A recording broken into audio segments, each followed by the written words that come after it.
यदा यदा हि धर्मस्य ग्लानिर्भवति भारत अभ्युत्थानम् अधर्मस्य तदात्मानं सृजाम्यहम्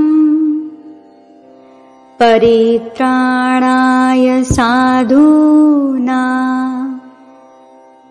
विनाशाय च दुष्कृता धर्म संस्थापनार्थाय संभवामि युगे युगे।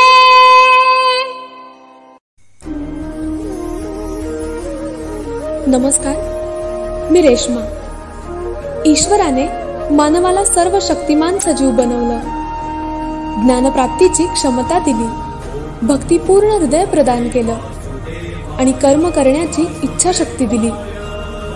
ह्या सगळ्यांच्या जोरावर त्याने प्रापंचिक, सामाजिक आणि वैश्विक कार्य करावं ही अपेक्षा। तो ते करतो देखील, पण जगात जेव्हा जेव्हा धर्म कोसळू लागतो, अधर्माचा बोलबाला होतो, अशांती निर्माण होते आणि मानवी कर्म हे सारं रोखण्यास असमर्थ ठरतं, तेव्हा अखेर धर्माच्या स्थापनेसाठी, मानवाच्या हितासाठी आणि सज्जनांच्या रक्षणासाठी ईश्वर अवतार घेतो। भारतीय संस्कृतीने ही एक सुंदर संकल्पना सांगितलेली। वेद, पुराणे आणि उपनिषदांमध्ये त्याबद्दलचा शास्त्रीय सिद्धांत आढळतो।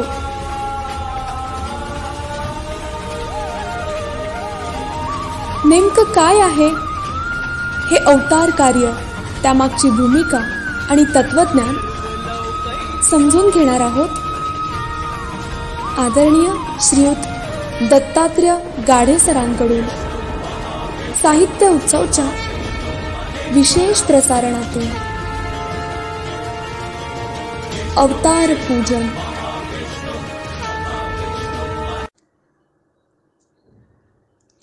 नमस्कार, मी दत्तात्रेय गाढे बोलतो। अवतार पूजन ही आपली मालिका सुरू आहे, त्या अंतर्गत आज आपण नृसिंह या अवताराचं पूजन करणार आहोत। हा भगवान विष्णूंचा चौथा अवतार आहे। या अवतारामागची मुख्य पौराणिक कथा अशी, प्राचीन काळी हिरण्यकश्यपू या नावाचा एक दैत्य होता आणि तो महाबलशाली होता। त्याने आपल्या राज्यात प्रजेला सांगितलं होतं की देव वगैरे काही हे अस्तित्वात नाही आणि हे दुबळ्या लोकांचे विचार आहेत। तुम्हाला देव मानायचाच असेल तर मला माना, तुमच्या मताप्रमाणे देव सर्व काही देत असेल तर मी तुम्हाला सर्व काही देतो आणि त्यामुळे माझ्याशिवाय दुसरं कुणालाही मानण्याचं कारण नाही। हिरण्यकश्यपू हा मटेरियलिस्टिक म्हणजे जडवादी विचारसरणीचा पूजक होता। खावं प्यावं, मजा करावी, जीवनातील सर्व सुख उपभोगून जीवन आनंदी घालवावं ही जडवादी वृत्ती होय आणि ती मानणारे त्यांना असुर किंवा राक्षस म्हणतात। असुषु रमन्ते इति असुराः। असुषु नाम प्राणेषु, इंद्रियांमध्ये जे रमतात ते असुर होय। याच वृत्तीचा हिरण्यकश्यपू होता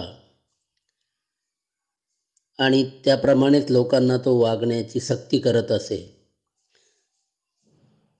या हिरण्यकश्यपूला एक मुलगा होता, त्याचं नाव प्रल्हाद. दैत्यकुळात जन्माला आलेला हा प्रल्हाद मोठा ईश्वर भक्त होता. त्याची विचारसरणी अगदी त्याच्या वडिलांच्या म्हणजे हिरण्यकश्यपूच्या उलट होती. तो देवाची मनोभावे भक्ती करत असे आणि त्याच्या मनात काही प्रश्न येत असत की हे विश्व कोणी निर्माण केलं? माझ्या वडिलांनी तर हे केलेलं नाही. सूर्य, समुद्र, हवा, पाणी सर्व कुठून मिळतं? तेही माझ्या वडिलांकडून मिळत नाही. प्रत्यक्षात ते असं काही निर्माण करीतही नाहीत. म्हणजेच निश्चित एक याहून शक्तिशाली कुणीतरी आहे की जे हे सर्वांना पुरवतं आणि त्याचीच भक्ती मला करायची आहे. प्रल्हादाचे हे विचार हिरण्यकश्यपूला मुळीच मानवणारे नव्हते आणि आपला हा पुत्र जर पुढे राजा झाला तर त्याच्या ह्या विचारांमुळे तो सर्व राज्याला धोका आहे, कारण ते राज्य टिकणार नाही. आणि म्हणून त्याने प्रल्हादाला या गोष्टीपासून परावृत्त करण्याचे प्रयत्न सुरू केले. सर्वात प्रथम त्याला शिकवण्यासाठी 2 त्याच्याच विचारसरणीचे शिक्षक ठेवले, जे हिरण्यकश्यपूची विचारसरणी मानत होते. आणि त्या पद्धतीने त्यांनी त्याला शिकवावं असं हिरण्यकश्यपूने त्यांना सांगितलं. देव किंवा दैवी विचार वगैरे प्रकार काहीही नसतो. हे सर्व दुर्बलांचे विचार आहेत. अशा पद्धतीचं शिक्षण त्यांना द्यायला सांगितलं आणि तसं त्यांनी सुरू केलं. परंतु प्रल्हादाला जे काही प्रश्न पडत असत ते तो त्यांना विचारत असे आणि त्या प्रश्नांची उत्तरे त्यांच्याकडे नसत. त्यामुळे ते निरुत्तर होत असत.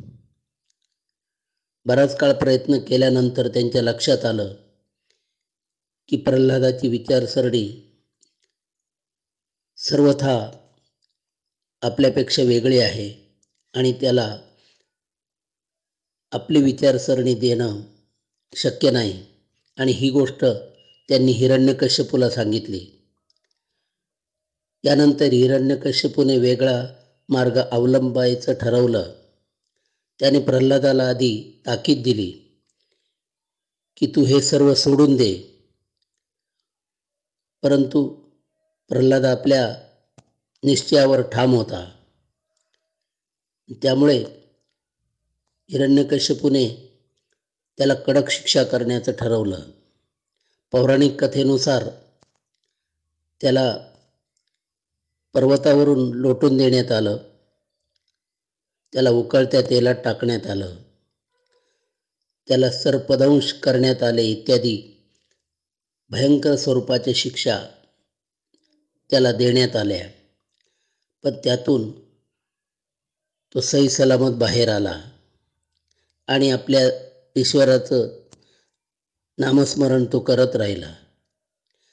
त्यामुळे अधिकच संतापून हिरण्यकश्यपूने आपली बहीण होलिका हिला बोलावलं. तिला एक वरदान होतं की ती अग्नीमध्ये जळून जाणार नाही. म्हणून हिरण्यकश्यपूने प्रल्हादाला तिला मांडीवर घेऊन बसण्यास सांगितलं आणि बाजूने मोठा अग्नी प्रज्वलित करण्यात आला. परंतु नंतर असं लक्षात आलं की होलिकाच त्यामध्ये जळून गेलेली आहे. प्रल्हाद सही सलामत त्या अग्नीतून बाहेर आला हिरण्यकश्यपूचा अगदीच नाईलाज झाला. पण तरीही तो प्रल्हादाला कुठली तरी शक्ती वाचवते आहे हे मानायला तयार नव्हता. आणि मग त्याने शेवटी प्रल्हादाला सांगितलं की तू जर ऐकणार नसशील तर मग माझा नाईलाज आहे. तुझा तो देव कुणालाही दिसत नाही आणि अशा न दिसणाऱ्या देवाला तू मानून दुबळी विचारसरणी ठेवलेली आहेस आणि इतरांनाही तसंच सांगत आहेस. कुठे आहे तुझा तो देव? तो तर कुठंच दिसत नाही, असं तो संतापून म्हणाला. तेथे एक खांब होता. हिरण्यकश्यपूने त्याकडे बोट करून सांगितलं की या खांबात आहे का तुझा देव? प्रल्हादाने नम्रपणे सांगितलं की बाबा, तो कणाकणात आहे. आणि मग हिरण्यकश्यपूने त्या खांबाला संतापाने लाथ मारली आणि त्यातून चमत्कार झाला. एक अकराळ विक्राळ अशी आकृती बाहेर आली. त्या आकृतीचं अर्ध शरीर सिंहाचं आणि अर्ध माणसाचं होतं. त्या अकराळ विक्राळ स्वरूपाने हिरण्यकश्यपूला पकडलं, मांडीवर घेतलं आणि त्याची चिरफाड केली आणि त्याचा नाश झाला. यावेळेस सायंकाळ होती. हिरण्यकश्यपूला असा वर होता की त्याला देव, दानव, मानव, पशु कोणीही मारू शकणार नाही. तो दिवसा मरणार नाही, रात्रीही मरणार नाही. म्हणून या नरसिंह अशा स्वरूपाने त्याला ईश्वराने संधिप्रकाशात सायंकाळच्या वेळेस ठार केलं आणि या सर्व लोकांची हिरण्यकश्यपूच्या जुलमातून सुटका झाली. प्रल्हादाने त्या दिव्य स्वरूपाला नम्रपणे विनवलं की भगवंत, तुम्ही आपल्या मूळच्या दिव्य स्वरूपात यावं आणि आम्हाला दर्शन द्यावं. त्याप्रमाणे प्रसन्न होऊन नृसिंह आपल्या मूळ स्वरूपात म्हणजे भगवान विष्णूच्या स्वरूपात आले आणि प्रल्हादाला त्या दिव्य स्वरूपाचं दर्शन झालं. त्याची भक्ती सफल झाली.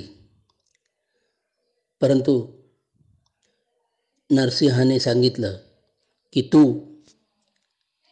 हे सांस्कृतिक विचार लोकांमध्ये पोहोचव.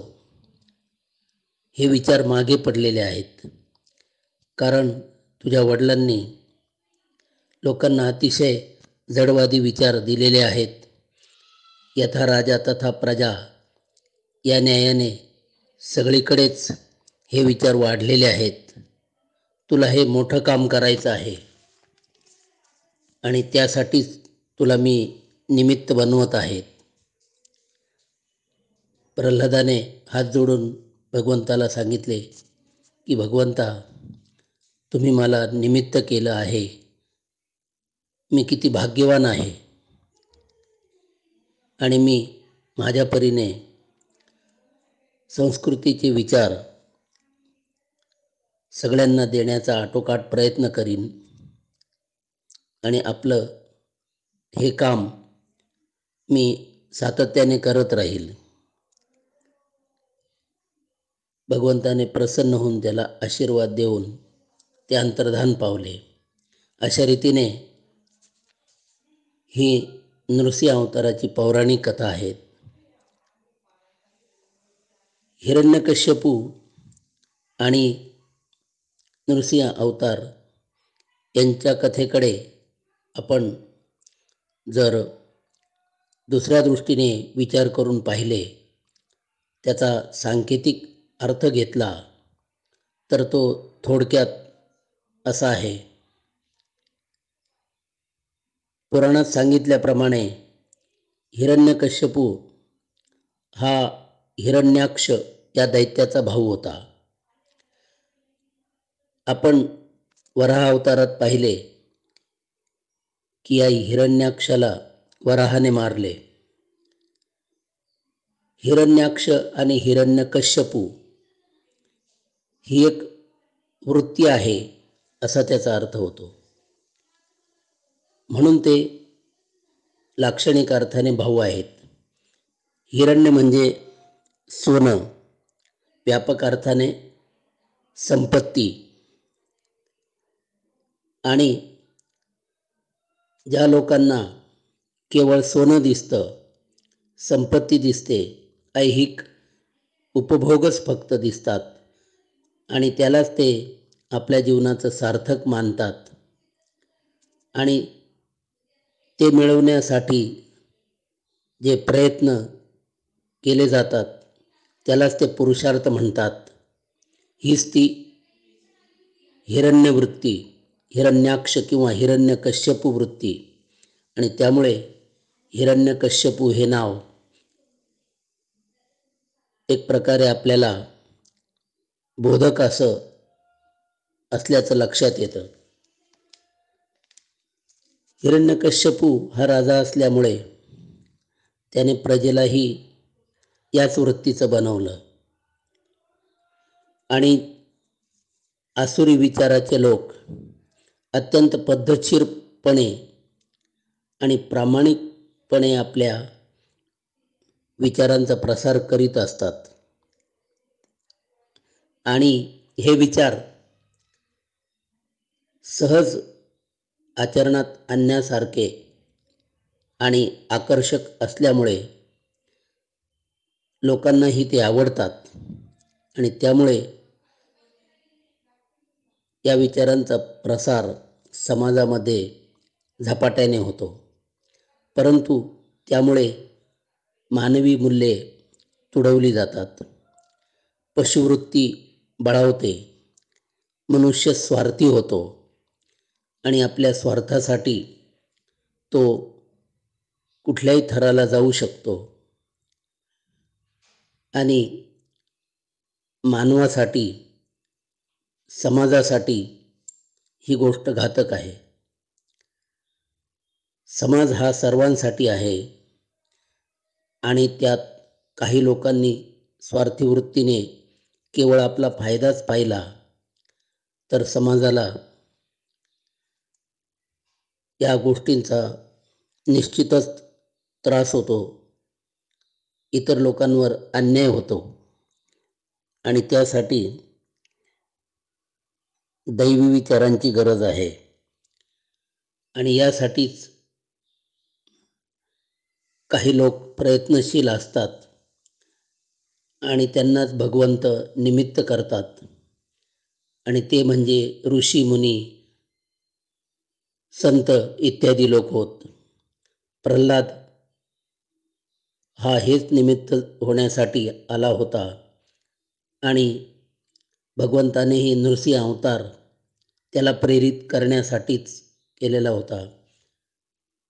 प्रल्हाद हा दैत्यकुळात जन्माला आलेला असूनही त्याने इतकं महान कार्य केलं. त्यामुळे कोण कुठे जन्माला येतो त्यापेक्षा तो कोणतं कार्य करतो याला महत्त्व आहे. म्हणून भगवंताने गीतेमध्ये प्रल्हादश्चास्मि दैत्यानाम, प्रल्हादाला आपली विभूती म्हणलेलं आहे. आणि असं म्हणतात की पौराणिक कथेत उल्लेख असल्यामुळे असं सांगितलेलं आहे की प्रल्हादाने 1000 वर्ष राज्य केलं. याचा अर्थ असा की प्रल्हादाने जे दैवी विचार दिले, जी संस्कृती स्थिर केली, त्याप्रमाणे 1000 वर्ष हा समाज चालला. अशा रीतीने प्रल्हादाचं कार्य हे भारताच्या सांस्कृतिक इतिहासात अतिशय मोलाचा आहे आणि म्हणून अनंत काळपर्यंत प्रल्हादाचं नाव राहील. आजही आपण भक्त प्रल्हाद म्हणून 20व्या शतकातही त्याला ओळखतो. नरसिंह अवताराने हे दाखवून दिलं की दैवी विचार जेव्हा मागे पडतात तेव्हा ईश्वर प्रल्हादासारखे भक्त पाठवतो, त्यांना निमित्त करतो आणि प्रसंगी स्वतःही येतो आणि सांस्कृतिक विचार येथे स्थिर केले जातात. आमच्या भारतीय संस्कृतीचं हेच वैशिष्ट्य आहे की ज्या ज्या वेळेस जडवादी विचार प्रबल झाले त्या वेळेस ऋषी, संत, भक्त आणि प्रसंगी स्वतः देवाने अवतार घेऊन सांस्कृतिक विचारधारा पुढे नेलेली आहे, तिला अधिक प्रज्वलित केलेलं आहे आणि हीच भारतीय संस्कृतीची महानता आहे. या दृष्टीने आपण प्रल्हादाचं चरित्र पाहणं गरजेचं आहे आणि नृसिंह अवतार या दृष्टीने समजून घेतला पाहिजे. धन्यवाद.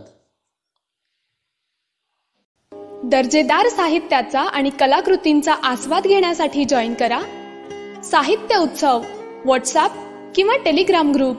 जॉईन करण्यासाठी संपर्क करा 98 81 60 20 25 या क्रमांकावर.